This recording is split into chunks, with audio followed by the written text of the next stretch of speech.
next on AM 1480 WLEA, the Newsmaker Show. Here's Brian O'Neill.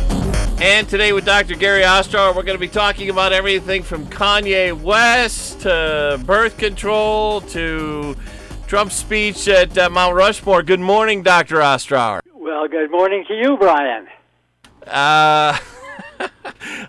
Do you want to start out with Kanye West wanting to run for president?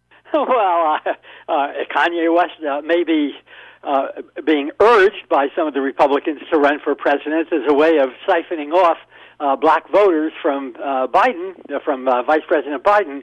But I doubt very much whether many people will take that very seriously. But who knows? I mean, you know, the one thing we know about Kanye West is that he has a big ego. Maybe not quite as big an ego as the President of the United States ego, but it's certainly Mount Rushmore size. And he might do it. But on Mount Rushmore, your thoughts on the speech?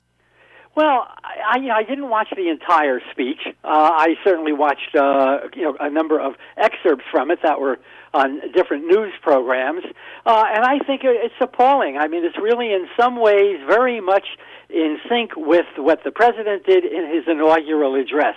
It's a very, very dark speech. The United States is on the verge of a cataclysm. Everything is going into the toilet at this point.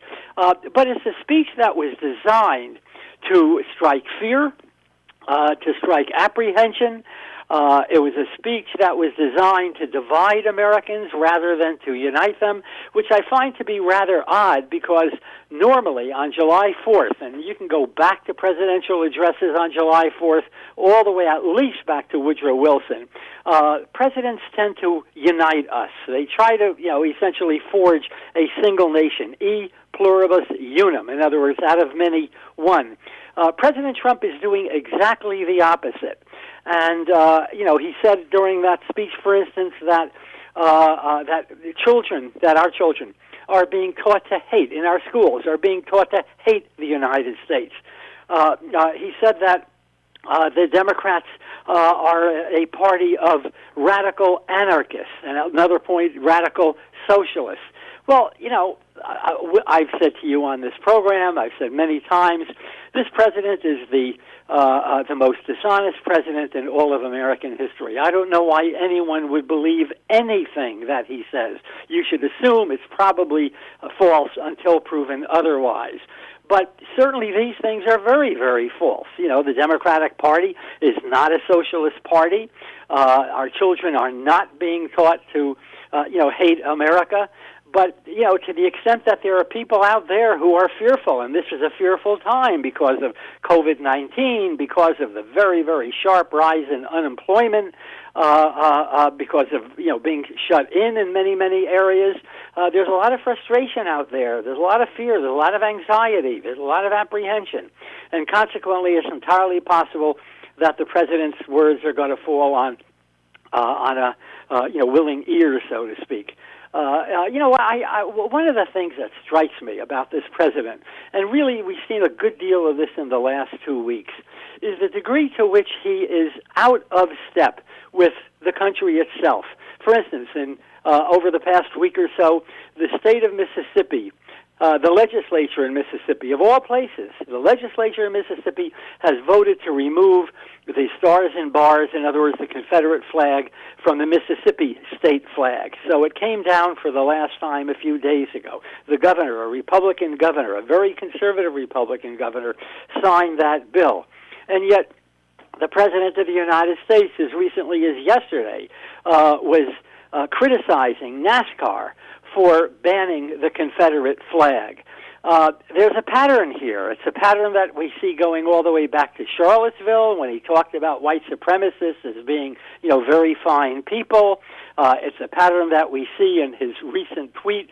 When this couple shouts "white power," and the president, puts this tweet on his Twitter page.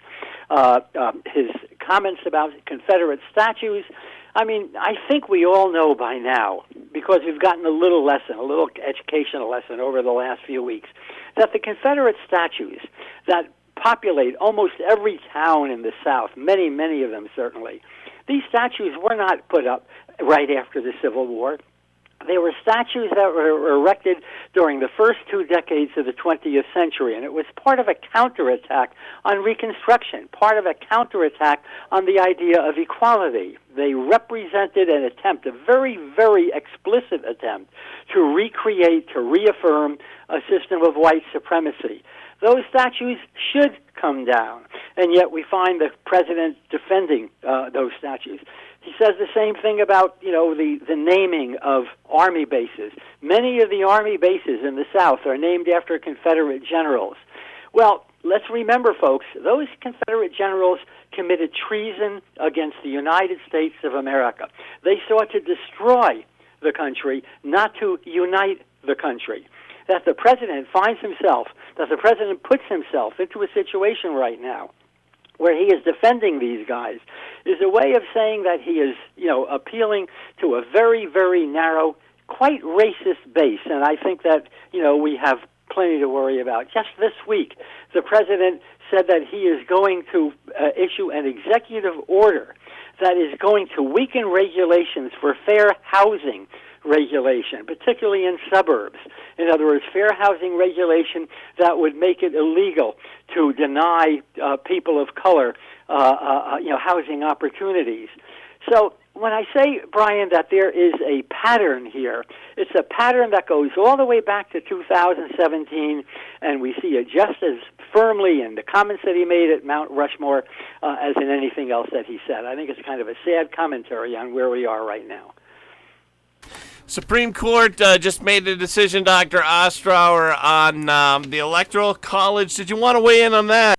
Well, I have mixed feelings about that. The decision was that if a elector, remember, you don't elect the President of the United States. The President of the United States is elected by a group of 535 electors.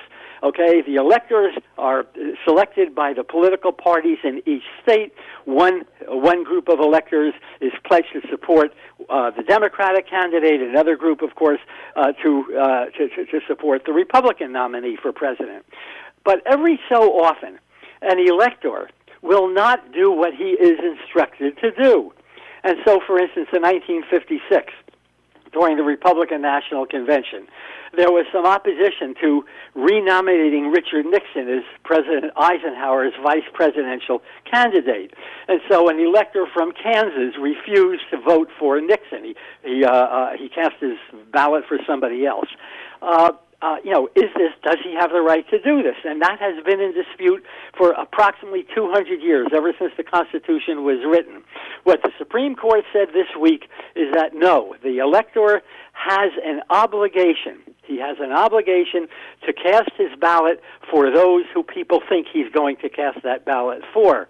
Now, would Alexander Hamilton, would James Madison, the authors of the Constitution, would they have agreed with this? Because what those guys were saying was that, the electors are usually going to be wiser, they're going to be better educated, they're going to be wealthier, they're going to be men of substance, okay?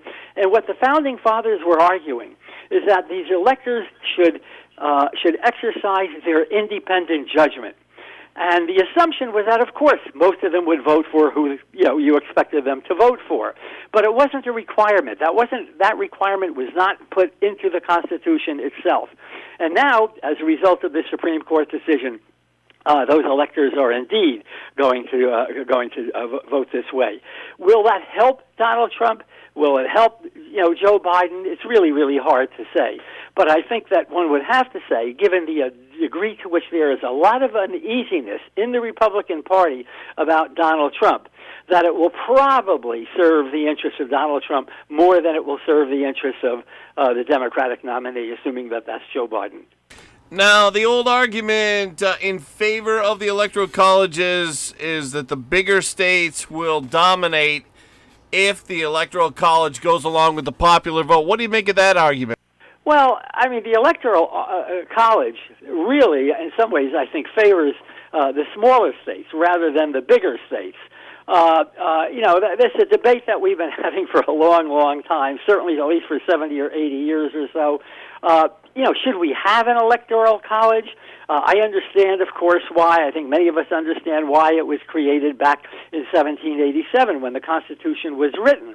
And that was because, remember, the founding fathers, they were not, for the most part, Democrats.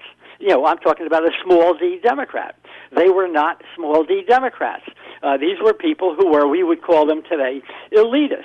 They trusted people who had property. They trusted people who had better educations. They did not trust the masses of the people. It wouldn't be until the Jacksonian period during the 1830s that we're going to see the electorate really rise, really expand, and so forth, and American democracy with a small d come into its own. And even that, by the way, I should say, you got to be a little careful about saying, because that American democracy may have come into its own for white males. It certainly did not include females. It certainly did not include black people. It certainly did not include other immigrant groups. But for white males, of course, that's what democracy meant back in that period. And I say that in part because it was during the Jacksonian period that property qualifications in order to vote disappeared. And so many, many more people actually voted than had previously voted. And that's where you get these political rallies and these political marches and the popular conventions and whatnot as a way of kind of bringing the public in, not based on issues, but rather based on entertainment, based on personality, based on slogans, like Old Hickory and Log Cabin and Cider Too and so forth, slogans that were very popular back during that period. So, once again, I repeat, the Founding Fathers back in the 1780s were very skeptical about democracy. Our love affair with democracy does not really arrive until the 1830s and the 1840s. And I mention one more thing, Brian, and that is that for the first time in American history, we see American democracy being in some ways compromised. In other words, if you look back in the period from the 1830s until today, you find that more and more people have been encouraged to vote and allowed to vote. So, for instance, we're going to remove those property qualifications for voting back during the 1830s and the 1840s. After the Civil War, the 15th Amendment is going to provide the vote for black males. Not that it was allowed because of things like poll taxes and literacy tests and so forth, but at least theoretically. And then you had the women's movement expanding the number of people who are going to vote. And during the 1960s and the 1970s, the Civil Rights Revolution certainly expanded the meaning of American democracy. Now, for the first time in 175 years, you have a president and a political party, the Republican Party, that is seeking to restrict the number of people who can vote. And one of the ways they're going to do that is by blocking mail-in ballots, particularly during this COVID-19 crisis that we have. And I think that this, too, historically, is going to be looked at very, very critically by historians in the future. Dr. Ostrower, I want to take a break, and I do want to come back. I had a couple of I want to talk about a couple of Supreme Court issues. We'll take a break. We'll come back. We'll do that, and then we'll talk this day in history if we get the time in. Stay with us. Alcohol use, especially underage drinking, poses many serious risks for the developing brain and increases the risk for injury and even death among our youth. But did you know that allowing your teens' friends to consume alcohol on your property poses many legal risks for yourself? Although it may seem safer, it is illegal. Protect yourself and our teens by promising that you will not host parties and provide alcohol to minors. This is Stacey Odell from Steuben Council on Addictions, and I want to remind you that underage drinking is a serious problem and one that has serious consequences. Remember, parents who host lose the most. This message brought to you by Steuben Council on Addictions, the Steuben County Sheriff's Office, and the Steuben County District Attorney. Checking in now with meteorologist Rob Carroll, who says it's going to be hot and humid next few days. Makes you think of going up to the Finger Lake, spending the day on the lake. That would be pretty nice today. Actually, be pretty nice tomorrow. Only issue, Brian, next couple of afternoons, due to the humidity, is the potential for some pop-up showers and thunderstorms. There were a few storms around yesterday. There were a few power outages. That may happen again Wednesday or Thursday. Today, I don't think we're going to see much in the way of storminess. It should be to our south and to our east, which is partly sunny, hot, and humid with a high of 85 to 90, starting out mostly sunny this morning. Sunrise this morning was at 5:42. Sunset later tonight at 8:49. As you can see, day starting to shrink, already down to about 15 hours and 7 minutes. Tonight, we're partly cloudy, warm, humid, 65 to 70. There may be a little bit of patchy fog that develops overnight as well. Tomorrow, turning partly sunny, hot, humid, with the chance of a shower or thunderstorm in the afternoon, close to 90. Clear to partly cloudy, 65 to 70 tomorrow night.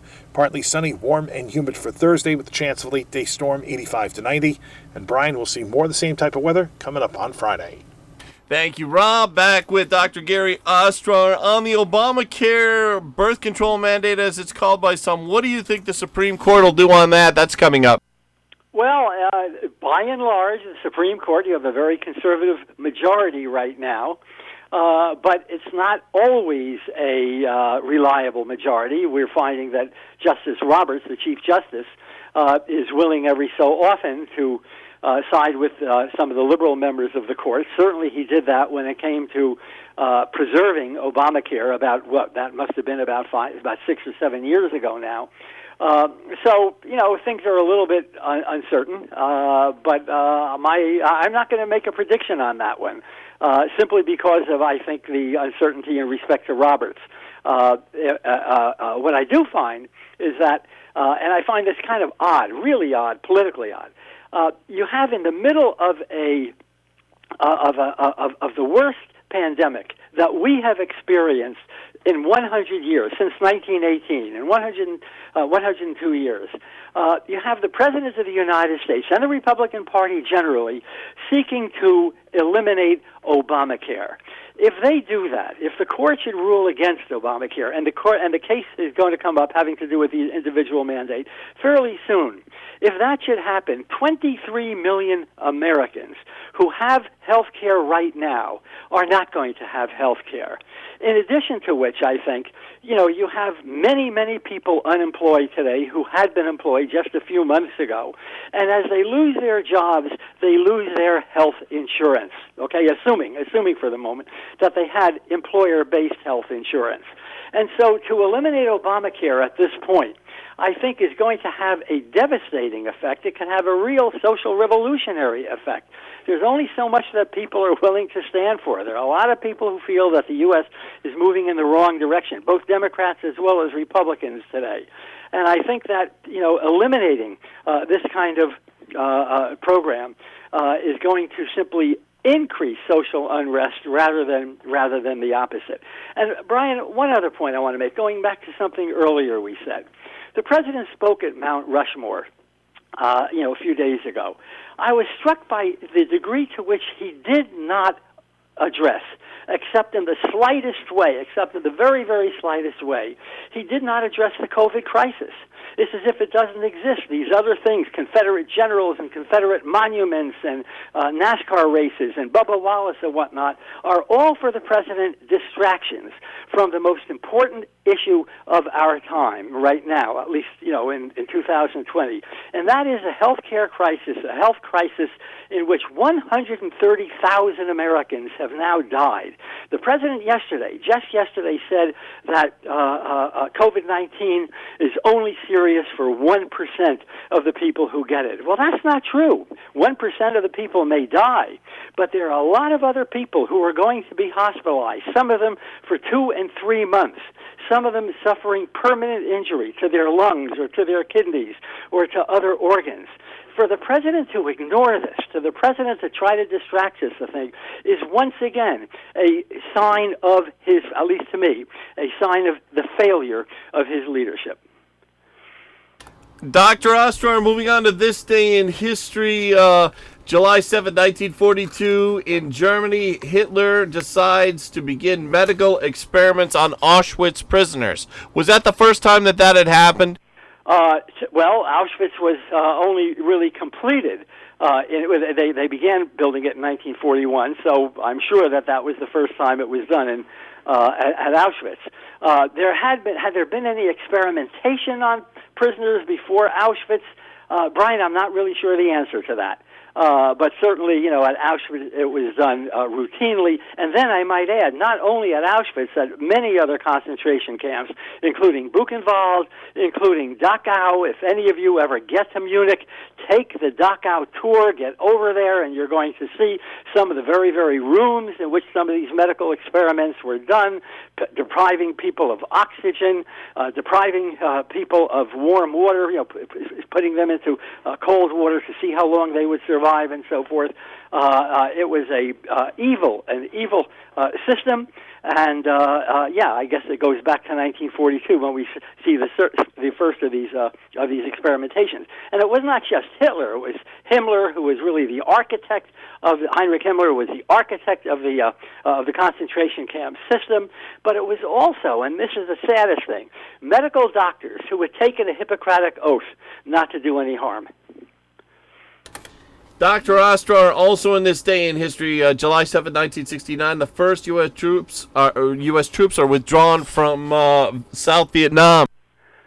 Well, Nixon had said during the campaign that he had a, quote, secret plan to end the war. No one really knows what that secret plan was, whether he really had one or not. It may have simply been a campaign device. But we do know that in November of 1968, after he won the election, he began to talk about the process of Vietnamization, which means, in other words, turning the war over to the Vietnamese. Now, remember, this is after the shock of the Tet Offensive. It was after it became increasingly clear to millions and millions of Americans that the U.S. was not going to win this war. And so Nixon made the decision to initially begin, again, on July 7th, the first withdrawal of troops. Now, in a way, let me just say this. It's not really the first withdrawal of troops. Kennedy had withdrawn about 1,000 troops way back in 1963, shortly before he was assassinated. But after the assassination, the new president, Lyndon Johnson, kind of reversed that and began to escalate the number of troops. On July 28th of 1965, of the following year, Johnson would essentially Americanize the war by announcing the increase by 75,000 of the number of American troops in Vietnam. Eventually, it would reach 547,000 troops. So Nixon begins to reverse all of that. And from that point on, I think that what happened in Vietnam should not surprise any of us. The Vietnamese, the North Vietnamese, I should say, that was our enemy, and the Viet Cong, also again, those who were fighting against the Americans, simply had to wait their time. They just had to be patient until eventually, virtually all of the American troops left in 1973. With that, we have to go. Dr. Gary Ostrower, as always, thank you for joining us. Well, thanks for having me here on a great day.